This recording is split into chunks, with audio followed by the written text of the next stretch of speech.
बातम्यांचे नवनवीन अपडेट आपल्या मोबाईलवर पाहण्यासाठी प्रतीक्षा एक्सप्रेस न्यूजला सबस्क्राइब करा आणि बेल आयकॉनवर क्लिक करा। अनेक दिवसाच्या प्रतीक्षेनंतर पंढरपुरात पावसाचा दणका।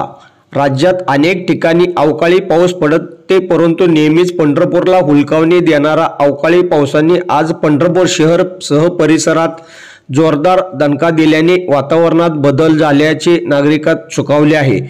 सुरुवातीला वादळी वारे सुटले होते, परंतु नंतर ढगाच्या गडगडाटासह मुसळधार पावसाला पंढरपुरात सुरुवात झाली। पाहता पाहता रस्त्यावर पावसाच्या पाण्याने तळ्याचे रूप धारण केले।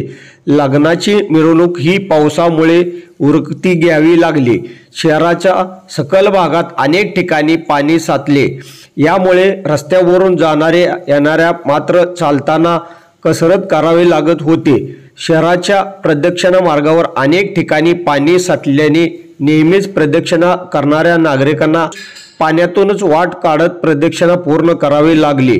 1 तास मुसळधार पाऊस सुरू असलेल्या पावसाने विठ्ठल रुक्मिणी मंदिर परिसरात नागरिकांबरोबर दर्शनासाठी आलेल्या भाविकांचे तारांबळ उडालेले दिसून येत आहे।